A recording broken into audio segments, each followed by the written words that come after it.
Assalamualaikum warahmatullahi wabarakatuh. Halo teman-teman semua, saya perwakilan dari kelompok 4 akan menyampaikan judul pada video kali ini, yaitu berjudul Lingkungan Budaya Organisasi, sesuai dengan tugas mata kuliah pengantar manajemen pada semester 1. Sebelumnya, izinkanlah saya memperkenalkan diri. Perkenalkan, nama saya Anggita Larensa. Kemudian kelompok saya yang lain yaitu Adisya Amanda, yang ketiga Oktavia Suryaningrum, yang keempat Jenny Wibowo, dan yang kelima Vanessa Givarianti. Kami mahasiswa Universitas PGRI Madiun dari Prodi Akuntansi dari kelas 1A. Materi yang akan kami bahas pada video kali ini ada 4. Yang pertama mengenai pengertian lingkungan budaya organisasi, yang kedua mengenai macam-macam lingkungan organisasi, yang ketiga mengenai lingkungan internasional dan kegiatan bisnis, serta yang keempat mengenai fungsi dan ciri-ciri lingkungan organisasi. Kita lanjut ke part 1. Pada part 1 terdapat pengertian lingkungan budaya organisasi.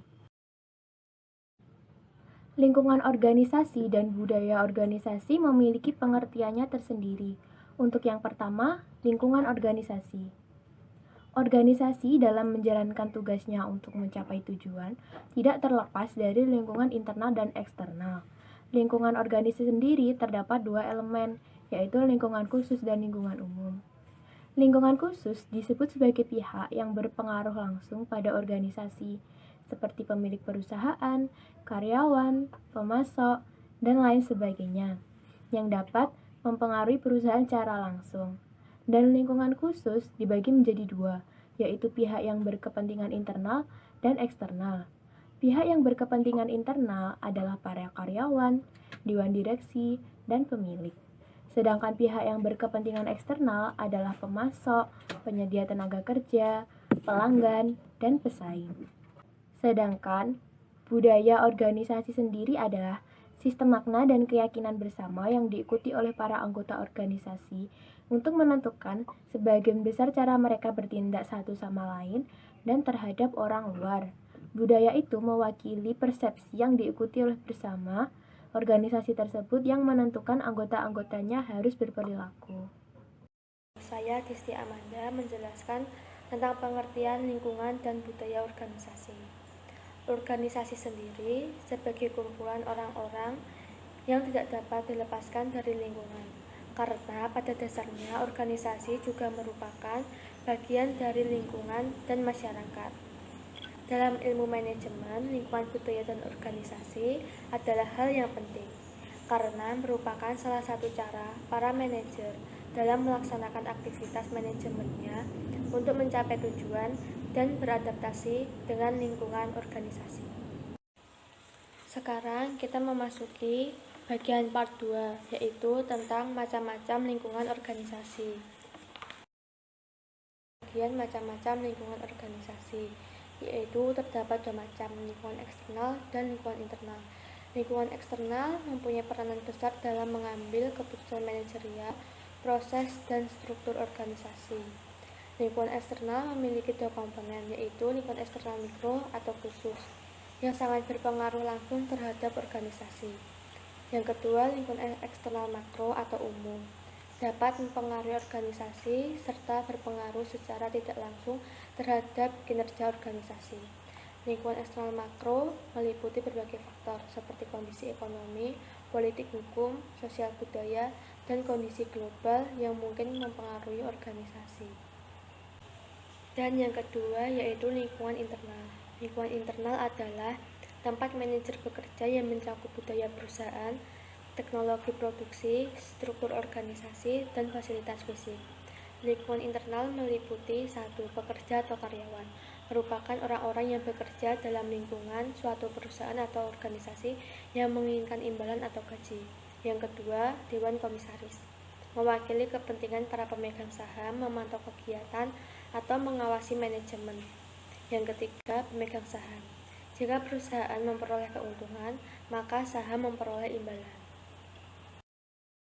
Halo, perkenalkan nama saya Octavia Sureningrum. Di sini saya akan menjelaskan tentang lingkungan internal. Lingkungan internal adalah di mana tempat manajer bekerja yang mencakup tentang budaya perusahaan, teknologi produksi, struktur organisasi, dan fasilitas fisik. Lingkungan internal ini dibagi menjadi 3, yaitu pekerja atau karyawan, dewan komisaris, dan pemegang saham. Nah, yang pertama adalah pekerja atau karyawan. Pekerja atau karyawan ini merupakan orang-orang yang bekerja di dalam suatu perusahaan atau organisasi yang menginginkan imbalan berupa upah atau gaji, sementara manajer menginginkan adanya kinerja yang tinggi. Yang kedua ada Dewan Komisaris. Dewan Komisaris ini mewakili para pemegang saham, di mana Dewan Komisaris memantau kegiatan dan mengawasi manajemen, serta memastikan kegiatan akan berjalan sampai tujuan. Kedudukannya adalah independen terhadap manajemen. Yang terakhir adalah pemegang saham. Tanggung jawab pemegang saham didasarkan terhadap seberapa besar saham mereka terhadap perusahaan. Jika perusahaan memperoleh keuntungan, maka mereka memperoleh imbalan sebesar yang mereka sertakan. Dan di sini saya juga akan menyampaikan 2 komponen lingkungan eksternal. Yang pertama adalah lingkungan eksternal makro.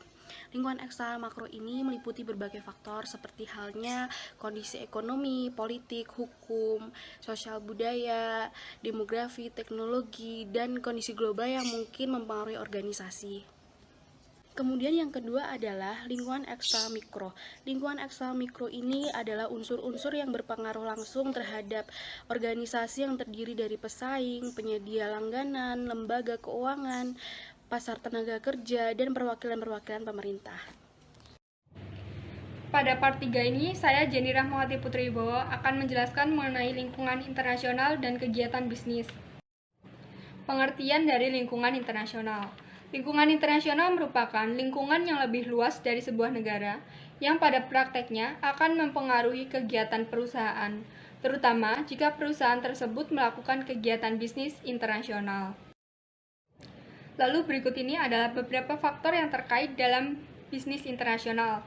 Yang pertama adalah faktor kontrol dalam perdagangan internasional. Ada 2 jenis, yaitu kuota dan tarif. Lalu faktor berikutnya adalah faktor komunitas ekonomi internasional.